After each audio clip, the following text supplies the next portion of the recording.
에스겔 9장 1절부터 마지막 절까지 보도록 하겠습니다.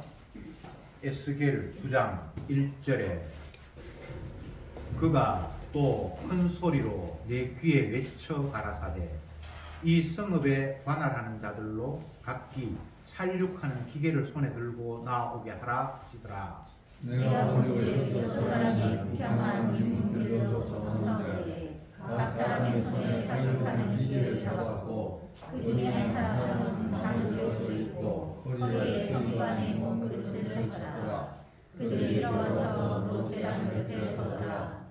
그룹에 머물러 있던 이스라엘 하나님의 영광이 올라 성전 문지방에 이르더니 여호와께서 그 가는 베옷을 입고 서기관의 먹그릇을 찬 사람을 불러 이르시되 너는 이스라엘 성읍 중에 진행하여 그 가운데서 나는 모든 가증한 일을 위하여 탄식하시며 웃는 자의 비난에 표하라 하시고 나에 듣는데 또 그 남은 자에게 이르시되 너희는 그 뒤를 쫓아 성읍 중에 순행하며 아껴보지도 말며 긍휼을 베풀지도 말고 쳐서 늙은 자와 젊은 자와 처녀와 어린아이와 그들을 다 죽이되 이마에 펴있는 자에게는 가까이 말라. 내 성소에서 시작할지니라 하시매 그들이 성전 앞에 있는 늙은 자들로부터 시작하더라. 그가 또 그들에게 이르시되 너희는 성전을 더럽혀 시체로 모든 뜰에 채우라. 너희는 나가라 하시매 그들이 나가서 성읍 중에서 치더라. 그들이 칠 때에 내가 불러있는지라 엎드려 누구지도 가로되 오라 주 여호와여 예루살렘을 향하여 분노를 쏟으시오니 이스라엘 남은 자를 모두 멸하라 하시나이까. 그가 내게 이르시되 이스라엘과 유다 족속의 죄악이 심히 중하여 그 땅에 피가 가득하니 그 성읍에 불법이 찼나니 이는 그들이 이르시기를 여호와께서 이 땅을 버리셨으며 보지 아니하신다 함이라. 그러므로 내가 그들을 알려보지 아니하며 긍휼을 베풀지 아니하고 그 행위대로 그 머리에 갚으려 하시더라. 가는 베옷을 입고 허리에 먹그릇을 찬 사람이 복명하여 가로되 주께서 내게 명하신 대로 내가 준행하였나이다 하더라. 아멘. 아멘. 8장의 내용은 에스겔이 성전 안에서 행해지는 우상 숭배의 모습을 보았다는 내용으로 채워져 있습니다. 이제 9장에서는 하나님께서 천사를 시켜서 성전으로부터 예루살렘 그 모든 성읍에 있는 사람들을 하나님께서 죽이라는 명령이 떨어져서 천사가 그 명령을 다 준행했다. 이런 내용이 기록되어 있습니다.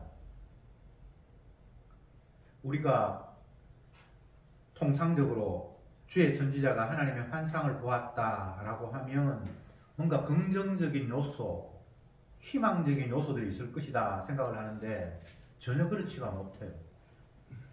에스겔은 이미 남의 나라 바벨론에 포로 잡혀 와서 포로민으로 살고 있습니다. 그 상태에서 주의 신이 와서 하나님이 뭔가를 보여주셨는데 그 보여주시는 내용이 희망적이거나 긍정적인 내용이 아니라 하나님께서 이스라엘 백성들이 우상 숨기고 완악한 짓을 했기 때문에 천사들 동원해서 그들을 다 죽여버리라고 말씀하셔서 천사가 그걸 시행했다고 하나님 앞에 보고하는 그런 내용을 오늘 본문이 기록하고 있습니다. 어디를 보아도 인간은 하나님 앞에 긍정적인 요소로 작용하는 것이 없습니다. 진노의 대상이고 분노의 대상이고 하나님이 화가 나서 견딜 수 없는 존재들이 이 땅에 거하는 인간들입니다. 에스겔이 이런 상황을 경험하게 된 것은 창세기보다는 훨씬 뒤쪽의 이야기고 예수님이 오시기는 또 전의 이야기고 그런데 에스겔 시대에 그러면 창세기부터 예수님 십자가에 돌아가시는 그 시대의 중간에 에스겔이 살았던 그 시대에만 이렇게 완악한 때였던가? 이렇게 묻는다면 그렇지 않아요. 아담이 범죄하고 난 이후에 세상은 계속 이런 양상, 하나님이 분노할 수밖에 없어서 천사를 시켜서 다 죽여라 라고 할 수밖에 없는 상황이 계속 진행되고 있습니다. 그래서 주님의 예언대로 마지막 때에는 세상을 불로 다 태워버리는 것으로 이 세상은 끝이 나도록 그렇게 계획되어 있습니다.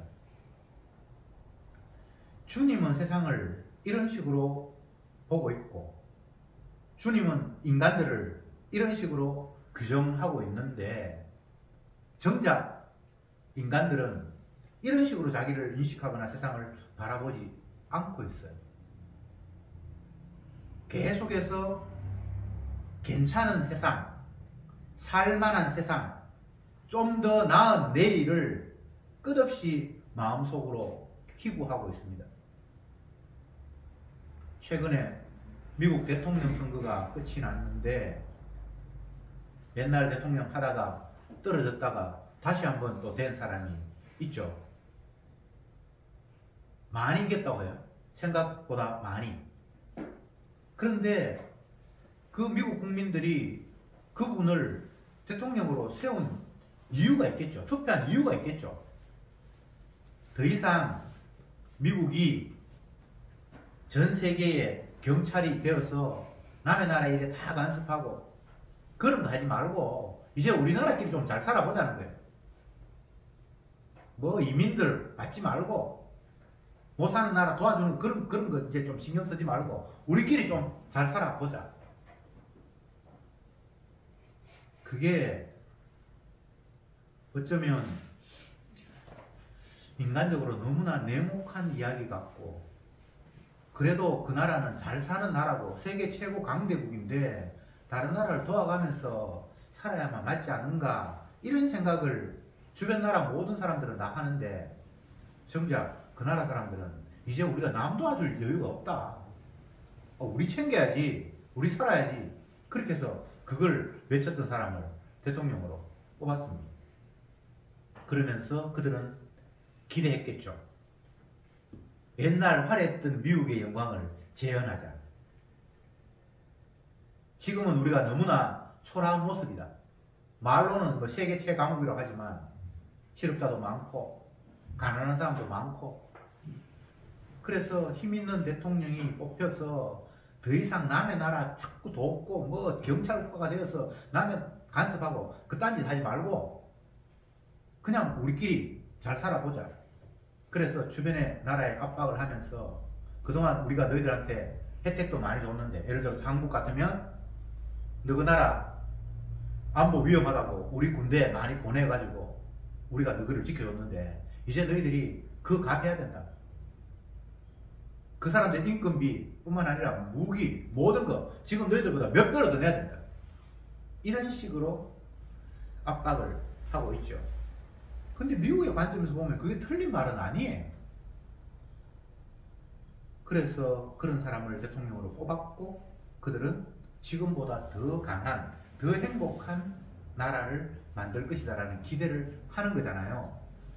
제가 지금 드리고 싶은 말씀은 미국 이야기하는 게 아니고 모든 인간이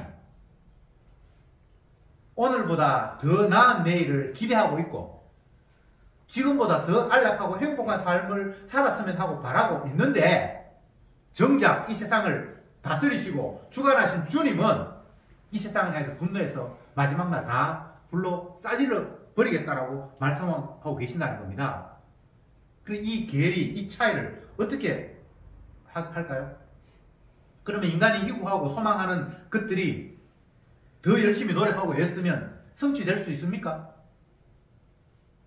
주님은 이미 말씀하셨어요. 내가 이 세상을 불태워버리기 위해서 지금 준비하고 있다고. 때가 되면 주님이 다 심판해버리겠다고.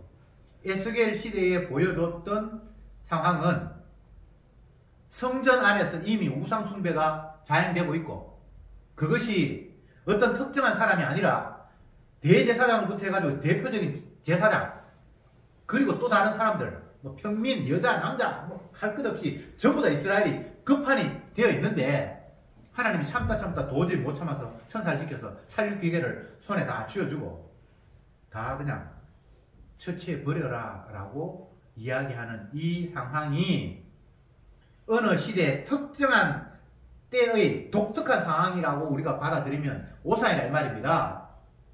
이미 아담을 만드시고 난 이후에 아담이 범죄함으로 말미암아 그때부터 이 세상은 하나님의 진노의 대상이 되었고 세상은 가시와 먹기를 내고 우리가 살기 위해서는 이마에 땀이 흘러야 되고 계속해서 우리는 살려고 하는데 이 환경 자체가 우리를 죽이는 그런 환경으로 흘러가고 있고 한 개인을 봐도 죽음이라는 것이 이미 결정된 채 흘러가도록 하셨고 세상 전체를 봐도 하나님이 분노하셔서 마지막에는 다 불태워버린다라고 말씀하신 것, 이것이 변할 수 없는 하나님의 선언인데 우리는 왜 그 하나님의 선언을 무시하고 다른 세상을 꿈꾸고 다른 나를 마음속으로 꿈꾸고 있냐고요. 꿈꾸면 그 꿈대로 되냐고요. 이 땅의 인류가 80억이 산다면 80억이 다 똘똘 뭉쳐서 하나님 이건 안 됩니다. 절대 이 세상은 심판하시면 안 됩니다. 라고 데모를 한들 하나님께서 눈 하나 깜짝하실 분이 아니잖아요. 하나님께서 노아 시대 때 홍수로 세상을 진멸하실 때에 주님이 분명히 말씀하셨습니다. 방주 안에 들어가는 사람은 살 것이고 그렇지 않으면 다 진멸해버리겠다. 그런데 주님의 말씀대로 방주 안에 안 들어간 사람 다 죽었어요. 그 인원이 얼마인지 몰라요. 방주에 들어간 사람이 몇 명입니까? 8, 달랑 8명. 주님이 말씀하신 것은 예누리가 없습니다. 예외가 없습니다. 아니 그 당시에 뭐 방주 이야기 소식 못 들은 사람이 있을 거 아니에요. 못 들었든 말든 주님 말씀대로 그냥 끝나는 거예요. 오늘 말씀에 보면 하나님께서 6명의 천사를 불러서 살육 기계를 뭐 나무 자르는 기계인지 뭐 톱인지 전기톱인지 모르겠습니다만 살육 기계를 다 손에 쥐어주고 그 가운데 한 사람은 먹그릇을 옆구리에 차고 돌아다니면서 이 세상을 보면서 인간들을 보면서 하나님의 마음과 똑같이 이게 정말 개판이구나 하면서 안타까워하고 통회하는 사람들에게는 이마에 먹을 칠해서 이렇게 딱 사인을 하라고 해요. 하나님과 똑같은 마음을 가지고 세상을 바라보는 그 사람은 이마에 물을 묻히고 그리고 나머지 살육기계를 가지고 있는 천사들은 이마에 뼈 없는 사람은 다 진멸해버리라. 근데 마지막 때 보니까 천사가 하나님 명령하신 대로 다 준행했습니다 라고 이렇게 끝이 나죠. 이 하나님 말씀은 애누리 없습니다. 노아 홍수 시대 때도 애누리 없었고 소돔과 고모라를 멸망할 때도 애누리 없었어요. 소돔과 고모라를 심판하시겠다고 하나님께서 아브라함에게 일을 주셨어요. 그럴 때 아브라함이 자기 조카 롯이 그 동네에 살고 있었어요. 그래서 하나님 앞에 주님, 아무리 주님께서 화가 나셔도 의인을 죄인과 함께 죽이면 그건 좀 하나님 너무하신 거 아닙니까? 그렇지. 의인은 내가 안 죽일게. 그럴 때 아브라함이 의인 10명 있으면 하나님 죽이지 마십시오. 그래. 근데 처음 의인 10명 그럴 때 그 소돔과 고모라성이 그 당시 가장 큰 번성한 도시였는데 되게 많이 애누리한 거예요. 그죠? 많이 의인이면 이렇게 이야기한 게 아니고 그 많은 큰 도시의 사람들 중에 한 10명 있으면 하나님 그래 10명 좋다. 그럼 내가 멸망 안 할게. 가만히 생각하면 10명이 안 될 것 같았는지 5명은 어떻겠습니까? 이런 식으로 예누리를 하는데 결국은 한 사람도 없어요. 그러면서 주님께서 아브라함을 생각하셔서 롯을 구원하는데, 그 대신 네가 그러면 내가 멸망할 이 성에서 떠나라. 그리고 내가 멸망하겠다. 근데 그 말도 롯의 아내는 못 믿었어요. 롯의 사위 될 사람들, 약혼을 했는 모르겠는데 성경에 두 사람이 나오는데 그 사람들도 안 믿었어요. 그리고 그들은 뭐 그냥 그곳에서 멸망을 하고, 롯과 두 딸만 그 소돔과 고모라에서 피했는데, 그들이 피하고 난 후에 하나님 소돔과 고모라를 그냥 불로 다 태워버렸어요. 노아 홍수 시대, 소돔과 고모라 시대에, 지금 에스겔이 환상을 받은 이 시대의 공통점을 여러분 한번 생각해 보세요. 이것이 어떤 특정한 시기에 있는 이야기가 아닙니다. 인류가 시작되어서 아담이 만들어지고 난 이후에, 아담이 선악과를 따먹고 난 이후에부터 주님께서 세상 마지막 태울 때까지 요게 똑같은 이야기. 샘플로 노아 홍수 시대 때, 소돔과 고모라 시대 때, 에스겔 시대 때 조금 이야기하죠. 이게 마지막 시대 때 똑같이 이렇게 펼쳐지는 거예요. 요한계시록에 보면 어린 양의 피를 받지 않은 이마에 표가 없는 사람들은 천사를 통해서 다 진멸하라고 나와요. 요한계시록에 분명히 있습니다. 그리고 이 이야기들이 어떤 특정한 시대 때 특별히 악한 사람들이 하나님 이렇게 심판받았다 이렇게 생각하면 안 되고, 이 상황이 세상 전체의 상황이라고요.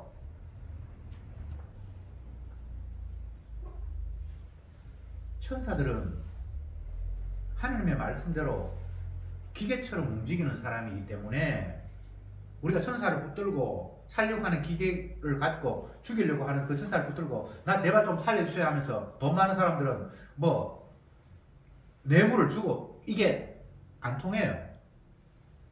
이 세상에서는 어떤 상황에서 죄가 있지만 죄를 회피하는 방법이 있을 수 있어요.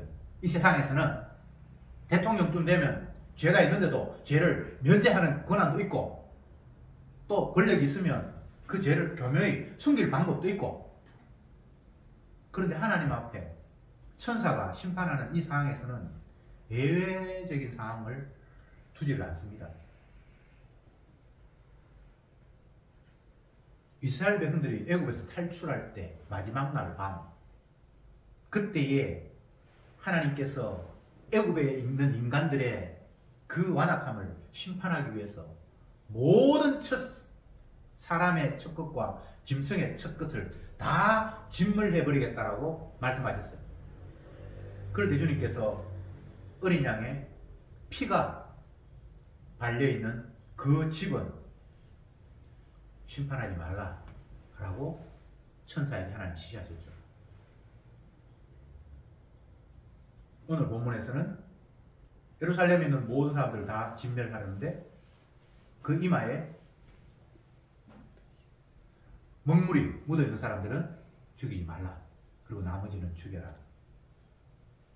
그러니까 이 이야기는 주님이 세상을 향해서 심판하시는 것이 지극히 당연하고, 진노하셔서 그들을 멸하는 것이 하나님의 심성이라는 것을 계속해서 이야기하면서, 그 가운데 주님의 마음을 가진 사람들, 주님과 똑같이 세상을 바라보면서 어떻게 하나님의 뜻을 어기면서 이렇게 엉터리로 살아갈 수 있나 라고 가슴 아파하고 통곡하고 애통해하는 사람들, 그런 사람들은 주님께서 이마에 표시를 하시고 그들은 죽이지 말라라고 말씀하셨습니다.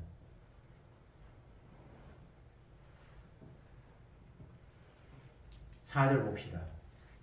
이르시되 천사에게 말합니다. 너는 예루살렘 성읍 중에 순행하여 돌아다니면서 그 가운데서 행하는 모든 가증할 일로 인하여 탄식하며 우는 자의 이마에 표하라 하시고, 6절에 건너뛰어서 늙은 자와 젊은 자와 처녀와 어린 아이와 부녀를 다 죽이되 이마에 표 있는 자에게는 가까이 말라.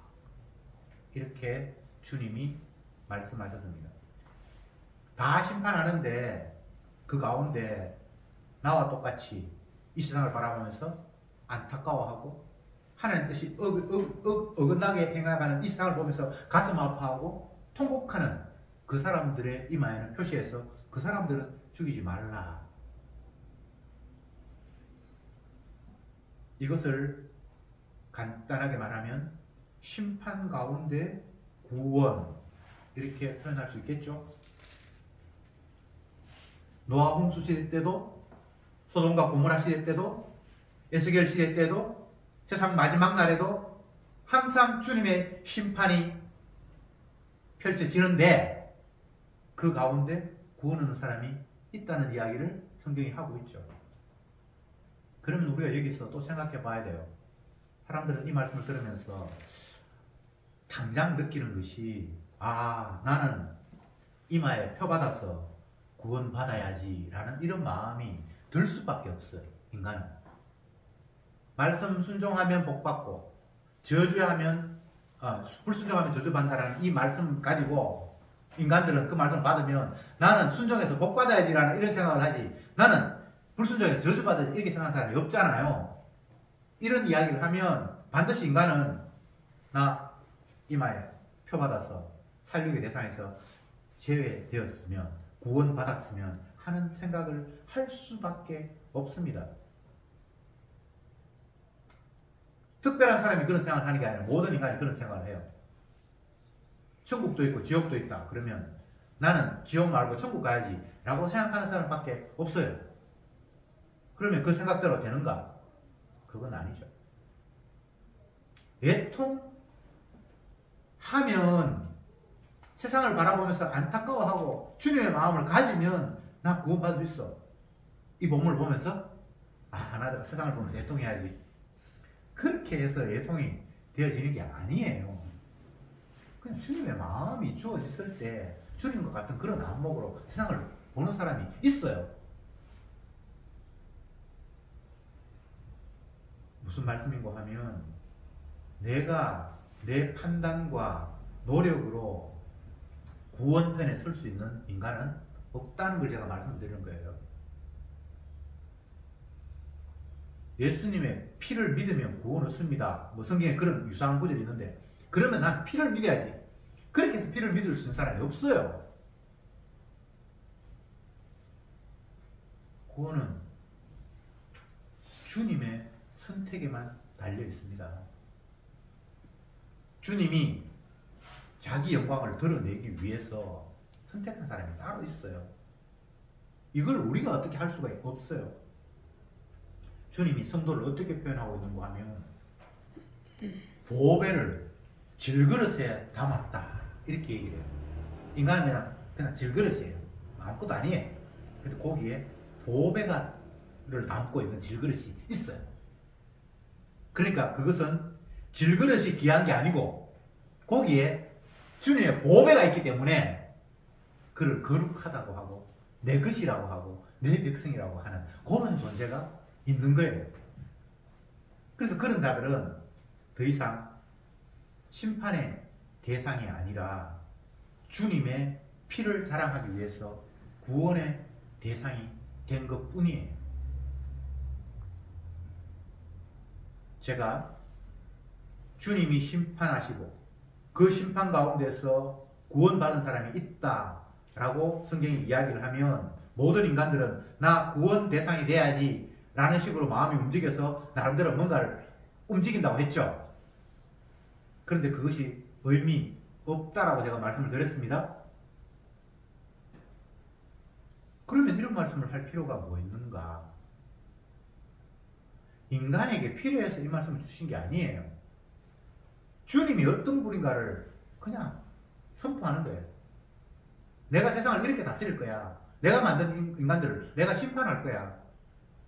그러나 그 가운데 질것인데 거기에 보배가 담긴 사람이 있어. 그는 내가 내 보배를 건지기 위해서 그를 구원할 거야. 이게 주님이 하시는 일이에요. 이걸 가지고 우리가 뭘 하고 말고 뭐 그런 이야기를 성경이 하고 있는 게 아닙니다.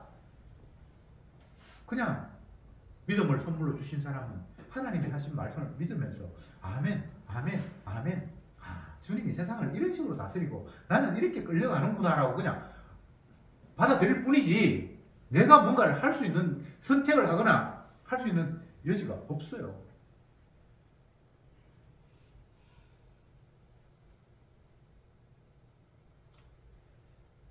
성도를 핏부림을 위해서 선택했다. 선택한 자다. 이렇게 이야기하고 있습니다. 주님의 피가 얼마나 대단한 것인가를 보여주기 위해서 선택된 자가 성도래요. 거룩한 자래요. 그러니까 이것은 우리가 생각할 때의 거룩이라는 개념과 이게 선후 관계가 뒤바뀌어 있어요. 우리가 누구를 거룩하다고 하면 그의 삶 자체가 온전하고 구별되고 바르게 행동을 쌓아왔기 때문에 그 결과로 거룩이라는 것을 판정받는 거잖아요. 쉽게 예를 들면 한강이라는 작가가 노벨 무슨 상이고 문학상을 받았다. 그러면 그가 그동안 써왔던 글들이 주옥 같은 글들이었고 사람들에게 많은 유익을 주었고 그러한 것들이 쌓여서 가장 문학가로서 위대한 사람이다 라고 상을 이렇게 내리는 거잖아요. 그게 인간들의 보편적인 인식이죠. 그런데 거룩하다라고 평가받은 성도가 된 것이 그 사람이 거룩하게 착하게 살아서 그 삶이 쌓여서 너는 거룩하네 라고 이렇게 한 것이 아니라 주님의 핏부림을 보여주기 위해서 그가 거룩하다라고 이렇게 이야기한 거예요. 이게 선호가 완전히 뒤바뀐 거예요. 그러니까 인간들은 이게 지금 어떻게 상황이 이럴 수가 있냐라고 의아해하는 거예요. 뭔가 하나하나 쌓여야지, 티끌 모아야지 태산이 되지. 주님은 그런 게 아니라 그냥 태산이라고 이야기해놓고 역으로 뭔가를 설명을 하고 계시는 거예요. 야곱이 에서가 태어나기도 전에 한 사람은 사랑받기로 한 사람은 미움받기로 작정이 됐대요. 그가 행동을 해서 너는 미움받을 수 있는데 미움돼서는 뗐지. 너는 착하네 상 줄게. 이게 우리의 생각이잖아요. 근데 그가 벌써 태어나기 전이니까 행동 아예 없었죠. 그죠? 선이나 악을 할 수 없었죠. 근데 주님이 이미 사랑받을 자 미움받을 자 딱 정해놓고 결과적으로 그렇게 살게 하신다는 거예요. 이게 주님의 일하심의 모습이에요. 이게 참 거룩한 자가 행동 잘해서 거룩한 것이 아니라 주님의 핏부림을 보여주기 위해서 이미 거룩으로 점 찍어놨어요. 그래서 그를 거룩하다고 주님께서 하시는 거예요. 그릇이 거룩한 게 아닙니다. 그릇은 다 질그릇이에요. 그 쓸데없는 흙덩어리 우리가 다 흙으로 만들었으니까 그 질그릇이라고 표현했는데 다 쓸데없어요. 흙이니 흙으로 돌아가야 되는 그런 존재들인데 그 흙그릇 안에 보배가 남긴 사람이 있다니까. 주님이 자기 피를 자랑하기 위해서 그를 주님이 거룩하다고 하고 성도라고 하고 그를 구원받은 사람이라고 이야기를 하는 거예요. 그러니까 이게 믿어지는 사람들은 이미 주님의 선물이 믿음으로 선물을 받은 사람이에요. 이게 논리적으로가 합당한 겁니까? 이거는 막 이성적으로 보면 말도 안 되는 이게 터무니없는 이야기예요. 이런 이야기가.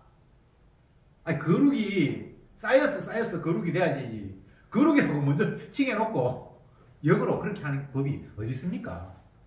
태어나기도 전에 한 사람은 너 사랑받을 사람이야. 너는 미움받지. 이게 지금 말이 되는 이야기입니까? 주님은 그렇게 일하시는 거예요. 왜? 질그릇에 의미가 있는 게 아니고 보배 자랑하려고 쓸데없는 질그릇을 불러서 그 그릇에 보배를 담는 식이에요. 그러니까 이 보배를 담은 사람은 날마다 그 보배를 자랑할 수밖에 없는 이런 구도가 돼요. 그 사람이 지 그릇 자랑하겠습니까? 오히려 그 보배 앞에 내가 얼마나 담을 수 없는 초라한 더러운 죄인인가를 이야기할 뿐이겠죠.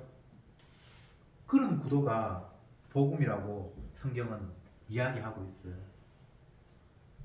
선후 관계도 뒤집어져 있고 귀한 것도 내가 귀해서 내가 거룩해서 의가 아니고 내 안에 남긴 보배 피 뿌려서 그 피가 묻어 있기 때문에 그 피를 보시면서 주님이 건지는 것. 모두가 다 진멸의 대상이고 불태움의 대상인데 자기의 흔적, 자기의 공로가 묻어 있기에 주님은 건지는 것. 그게 주님 방식의 구원입니다. 그래서 구원 얻을 방법은 없습니다. 우리 쪽에서 구원 얻을 방법은 없어요. 열심히 신앙생활하고 성경 읽고 기도하고 백날 해보세요. 그 짓 누가 했습니까? 구약의 이스라엘, 신약의 예수님의 제자들. 그 짓 했잖아요. 열심히 했잖아요. 근데 그걸로는 안 돼요. 어떻게? 주님이 신약에서는 성령을 주시는 거예요. 자기의 보배를 그에게 담는 거예요. 그래서 주님이 자기 거 있으니까 너 깨끗하네, 거룩하네 하면서 그를 건지는 방법.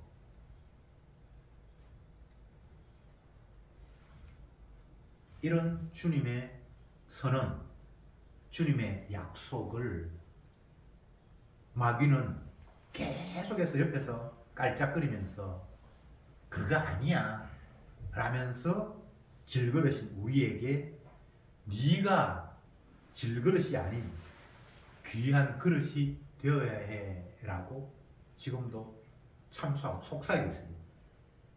네 꼬라지 그래가지고는 천국 못 가. 네가 그렇게 게을러서는 아무것도 안 돼. 계속해서 내 행위를 지금 촉구하고 있어요. 모든 인간들이 이 마귀의 속삭임에 다 휘둘리면서 살아갑니다. 오늘보다 나은 내일을 살아야 돼. 어제보다는 더 내일이 더 성실해야 돼. 계속 자기를 갈고 닦고 해서 점점 더 거룩함으로 나아가야만 직성이 풀리는 거예요. 그럼 직성이 풀리면 뭐 어떡하겠습니까? 그럼 하나님이 그 내 쌓은 선을 통해서 너는 이제 점수가 점점 올라가서 내가 구원해 줄게. 이런 하나님은 없거든요. 아브라함이 의롭게 되는 것이 그의 행위 때문이었다면 자랑할 것이 있었으려니와 아무것도 자랑할 것이 없다. 로마서 4장 그렇게 기록하고 있죠. 아브라함이 믿음의 조상이에요. 대표적인 인물이에요.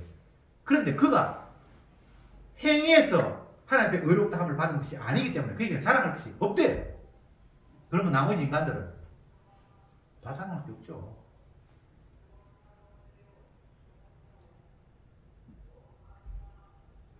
예수님은 자기 자랑하기 위해서 모든 일들을 다 펼치십니다. 아버지 하나님은 아들 자랑하려고 세상 모두를 다 운행하고 계시고 움직이십니다. 그 아들이 영광받고 모든 피조물이 그 아들 앞에 머리 숙이면서 주라고 고백할 때 아버지가 흐뭇해 하시고 아들도 영광을 받는다라고 그렇게 성경에 기록되어 있습니다. 피조물이 내가 훌륭한 일에서 하나님 영광 받는 건 없어요. 내가 거룩해져서 내가 주님 앞에 충성해서 하나님이 아이고 니 잘했구나 라고 하나님 영광 받는 건 성경에 없어요. 그건 마귀의 이야기예요. 성화가 되지도 않지만 잘 되려고 생각하는 그 자체가 마귀적 발상이라고요. 자녀들에게 훌륭하게 잘 살아라. 이 나라의 보탬이 되는 인간이 되어라. 그게 무슨 소리입니까? 주님의 일하심 앞에 네가 얼마나 완악한 죄인인 줄 네가 깨달아야 된다. 이렇게 이야기를 해줘야 되는데 자꾸만 인간에게 가능성을 부여하고 할 수 있다라고 이야기를 하고 훌륭하게 되라고 이야기를 해요. 그게 주님을 발로 차는 일인데도 불구하고 훌륭하게 안 됩니다. 너희는 생각하는 것이 어릴 때부터 악하기 때문에 니한테는 죄밖에 안 나온다고 주님이 이미 선언을 해버렸어요. 의인은 없고 하나님을 찾는 사람도 없고 인간들이 신을 섬긴다는 게 다 그 우상숭배예요. 자기 욕망 때문에 펼치는 쇼예요. 자기를 섬기지 나 아닌 다른 사람을 섬길 수가 없도록 돼 있어요. 우리는. 그래서 주님은 우리의 것을 받으시는 것이 아니라 자기의 것을 받으시는 거잖아요. 보배를 질그릇에 담았다라는 이야기는 이 질그릇 아무 의미 없습니다. 그냥 보배 때문에 보배를 담고 있는 질그릇을 그냥 수용하는 거예요. 성경의 이야기가 그래요. 하나님의 약속이 그래요. 주님, 그러면 내 그릇에 보배 주님 좀 담아주세요. 그렇게 말해야 되는 것도 아니고, 주님이 만세전에 택한 자가 있어요. 사랑받기로 택한 자가 있어요. 그리고 우리가 할 일이 아무것도 없는 거예요. 그냥 우리는 하나님의 이 분노 앞에 정말 세상이 이렇구나, 내 꼬라지가 이렇구나라고 그냥 발견하는 것, 확인하는 것 말고는 할 게 없어요. 내가 예전에는 내가 괜찮은 사람인 줄 알았고, 이 세상도 뭐 조금만 우리가 노력하고 아끼면 우리가 오염시키지 않고 깨끗한 거 음식 먹고 그렇게 하면 괜찮은 세상이 될 걸로 그렇게 생각을 했는데, 주님 말씀을 보니까 그게 아니었다는 게 깨달아지면서, 내가 또 주님과 다른 엉뚱한 생각을 마귀에게 유혹이 돼서 마귀적인 발상을 했구나라고 그냥 깨닫는 거 말고는 우리가 할 게 없어요. 물론 깨닫는 거 주님께 깨닫게 해주셔야 되지만, 주님은 우리에게 어떤 놀라운 행위를 촉구하시는 분이 아니라 주님과 똑같은 마음으로 세상을 바라보고 네 꼬라지를 바라보고 주님이 어떤 분인가를 알아가라고 하시는 거예요. 그것 외에는 아무것도 주님 우리에게 요구하는 게 없어요. 소는 임자를 알고 나귀는 그 주인의 고유를 알더만 너희는 도대체 소보다도 못하고 나귀보다도 못하냐? 어떻게 나를 그렇게 모르니? 라고 주님께서 말씀하실 때 주님이 어떤 분인지를 알라고 하는 거지, 우리가 뭐 개가천선해서 행동 잘하고 그런 걸 주님이 말씀한 게 아니에요. 나는 네 하나님이고 너는 내 백성이다. 이 사실을 네가 좀 알아라. 그걸 주님 우리에게 요구하시는 거예요. 내가 만든 세상이 아닌데, 바꿔 이야기하면 인간이 만든 세상이 아닌데, 만든 분이 따로 있어서 우리는 그냥 만들어졌을 뿐인데, 만들어진 피조물들끼리 우샤우샤 해가지고 이 세상을 원하는 대로 지금 움직이려고 하고 있잖아요. 아닙니까? 우리가 어떻게 세상을 움직여요? 말이 안 되는 이야기잖아요. 세상은 예수 그리스도의 주되심을 드러내기 위해서 만들어졌습니다. 지금도 그것은 변함이 없습니다. 오로지 주님을 위한 세상입니다. 피조물을 위한 세상이 없습니다. 거북이를 위한 세상도 아니고, 토끼를 위한 세상도 아니고, 백합을 위한 세상도 아니고, 나를 위한 세상도 아니고, 대통령을 위한 세상도 아니고, 예수 그리스도를 위한 세상입니다. 그래서 피조물은 예수님이 당신이 주인이잖아요 라고 날마다 그를 노래하고 그 앞에 무릎 꿇고,